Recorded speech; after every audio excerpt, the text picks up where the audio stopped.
Baik, bismillahirrahmanirrahim. Assalamualaikum warahmatullahi wabarakatuh. Kembali lagi di channel saya, channel Yoti.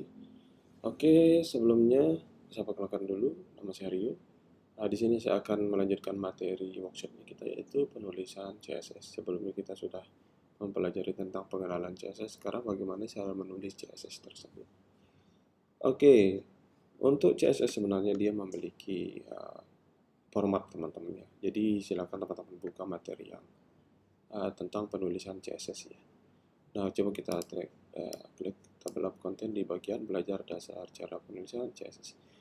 Nah, CSS ini perlu teman-teman tahu, yaitu menggunakan selektor ID dan kelas untuk menentukan elemen yang akan dimodifikasi atau yang akan diberi sentuhan CSS. Jadi CSS itu penulisannya ada rule-nya teman-teman ya. Jika diberikan HTML sebagai tiang pada sebuah bangunan rumah, maka CSS berfungsi sebagai cat atau dekorasi. Jadi berfungsi untuk memperindah itu. Mengetahui lagi tentang fundamentalnya biar masih ingat teman-teman. Nah, di sini ada ini saya ambil dari web.dev kalau nggak salah. Di sini ada konsep penulisan dari CSS ya. Perlu teman-teman ketahui bahwa yang perlu kita buat adalah yang pertama, yaitu susunannya atau formatnya adalah kita menulis selektornya dulu. Nah, selektor kelas kebetulan di sini kalau menuliskan selektor itu nama kelasnya, nama selektornya di sini adalah my CSS rule, karena kebetulan selektor ini adalah berupa kelas, maka untuk kelas kita gunakan dot ya untuk mendefinisikannya. Nah, selanjutnya untuk menaruh properti-properti apa yang di dalamnya itu, kita perlu membuka kurawal kurung seperti ini ya teman-teman. Buka kurung seperti ini, baru kita masukkan informasi di properti-properti di dalamnya. Seperti background, color untuk ini kan background untuk memberi warna di belakang elemen HTML kita, terus color untuk memberi warna pada teks, font size untuk mengubah ukuran font kita. Nah, misalkan saya berikan suatu contoh, misalkan di sini file CSS sebelumnya. Misalkan saya mau buat suatu style box ya, misalkan selektor kelas dengan nama selektor itu adalah box. Karena dia berformat selektornya berupa kelas, maka kita harus menulis titik di depannya dan nama selektornya adalah box. Nah, baru kita untuk menambah atribut-atributnya kita perlu buka kurung ini, baru kita masukkan di dalamnya. Misalkan background color, misalkan blue, like blue, like blue misalkan. Terus misalkan height itu tinggi dari boxnya nanti misalkan 200 pixel saja.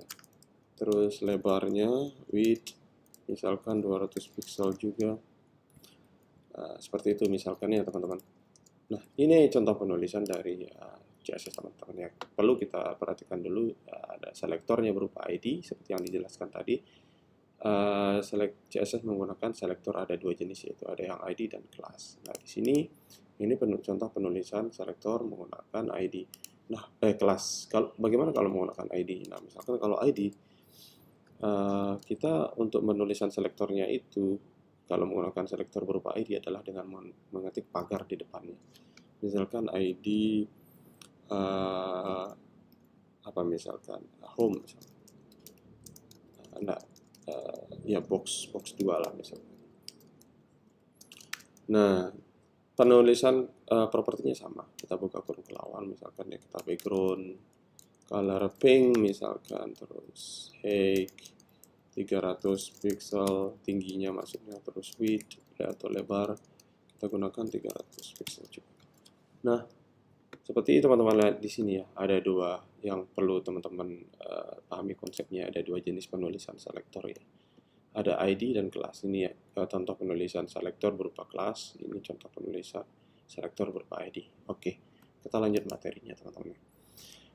Selanjutnya ada 3 teknik penulisan CSS ya. Ada 3 metode.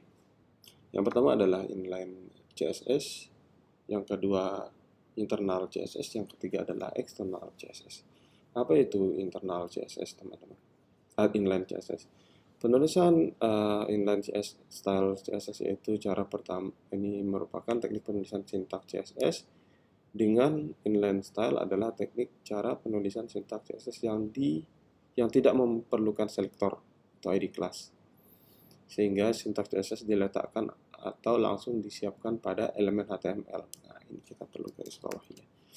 Jadi kalau inline CSS itu kita langsung menulis CSS-nya itu di dalam elemen HTML tersebut, elemen HTML langsung. Nah, contoh penulisannya ini di sini. Nah, di sini misalkan sebuah HTML ya, sebuah file HTML. Di sini ada body misalkan. Ada untuk penulisannya itu kita langsung menggunakan atribut style. Nah, di sini kita untuk menulis CSS-nya kita perlu menambahkan atribut style. Lalu sama dengan buka terus tanda petik 2, baru kita tambahkan atributnya color dengan value blue. Nah, kita misalkan contohkan, misalkan saya buat ini merupakan teks ya, misalkan paragraf, saya mau mengubah warnanya. Coba saya jalankan dulu ini, atau kita pakai heading aja biar lebih jelas. Nah, kita pakai tag heading, terus kita tambah misalkan ini contoh penulisan inline CSS. Oke, selanjutnya kita running misalkan. Di sini saya berasumsi kalau teman-teman sudah menginstal extension live server ya. Oke, jika saya klik ke live ini, nah ini adalah contoh penulisan inline CSS. Oke, saya coba akan mengubah warnanya ini menjadi biru atau light blue lah misalkan. Nah, di sini kita akan menggunakan format si inline CSS itu ya. Jadi untuk menggunakan inline CSS di sini kita perlu menambah atribut style ya teman-teman ya. Style aja baru sama dengan titik 2. Nah, misalkan saya mau mengubah fontnya. Cara mengubah warna dari font tersebut adalah dengan menggunakan property color. Colornya warnanya apa? Misalkan blue. Nah, coba kita save dan kita coba lihat di dokumen. Nah, ini akan berubah teman-teman. Misal saya akan ubah jadi terlalu gede, coba saya kecilkan biar kita lihat perubahannya langsung. Misal saya ubah jadi red, misalkan red, dia akan berubah jadi merah langsung ya teman-teman ya. Oke, itu contoh penulisan inline CSS. Nah, ini ada contohnya, jadi teman-teman tinggal coba aja ya. Nah, selanjutnya itu teknik penulisan CSS internal. Nah, teknik penulisan CSS internal ini adalah teknik cara penulisan CSS yang diletakkan satu file dengan file HTML. Nah, ini teman-teman perlu ketahui ya. Ini kita akan menggunakan atau kita akan mengimplementasikan style itu di dalam file HTML itu sendiri, tapi tidak seperti ini. Jadi kalau internal dia akan terpisah. Jadi kita akan menggunakan tag style ya. Sintaks CSS diletakkan di dalam tag style dan diakhiri dengan /style. Biasanya tag style diletakkan pada bagian head. Nah, itu teman-teman perlu pahami ya. Jadi dia akan kita untuk inline internal CSS kita perlu menambahkan style teman-teman. Ada tag style dan ini harus biasanya ditaruh di head. Nah, oke, misalkan saya buat lagi ya, misalkan suatu contoh. Satu lagi,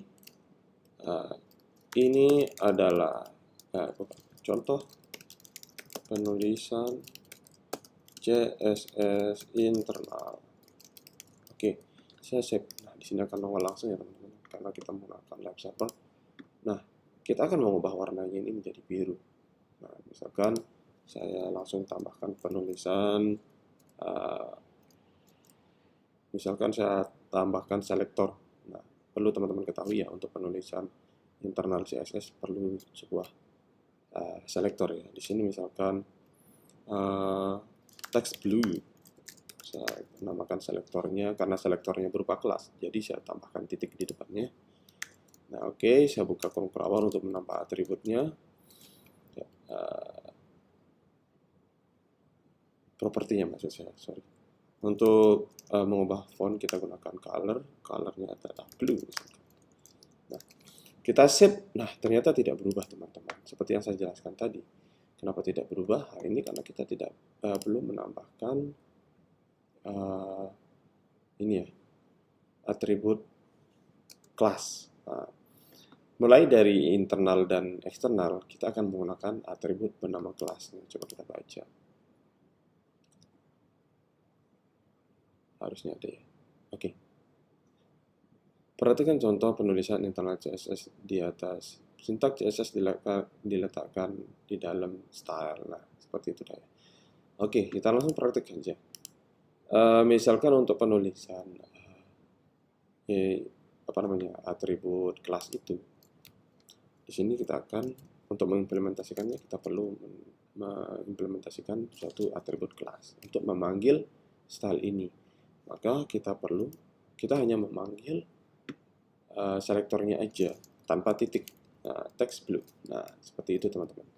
Jadi kita perlu menambah atribut kelas sama dengan titik 2, baru ditambahkan text blue atau nama dari selektor ini, baru kita tutup dengan titik 2 lagi. Nah, misalkan saya save ya, nah dia akan berubah menjadi warna biru teman-teman. Nah, itu contoh penulisan internal CSS. Nah, selanjutnya yaitu, nah ini ada contohnya, teman-teman tinggal ikut aja. Nah, selanjutnya itu teknik eksternal CSS ya teman-teman ya. Teknik belajar CSS dasar pada penulisan CSS kedua. Teknik penulisan sintak CSS eksternal style adalah teknik penulisan yang memisahkan file CSS dan HTML. Nah, ini yang perlu teman-teman pahami ya. Jadi HTML dan CSS-nya terpisah. Kalau yang internal CSS kan seperti yang kita lihat tadi bahwa CSS-nya atau style-nya itu digabungkan dengan HTML-nya. Ini masih dalam HTML dan digabung, CSS-nya masih di dalam. Nah, bayangkan kalau teman-teman membangun website yang besar, otomatis ini akan mengganggu sekali. Ini akan halaman apa maksudnya line code-nya itu, barisan code-nya itu teman-teman akan panjang sekali bahwa, dan itu menurut saya akan menyulitkan teman-teman juga nantinya ya.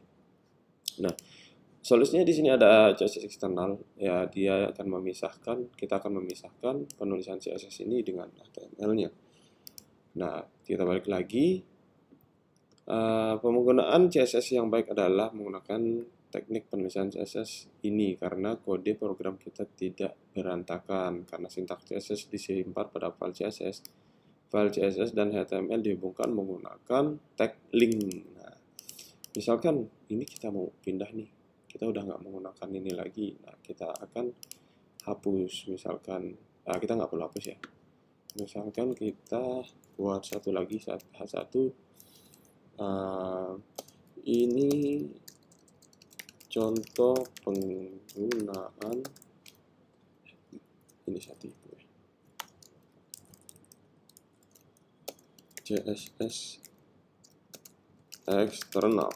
Nah, coba kita lihat di sini dia akan keluar contoh CSS eksternal.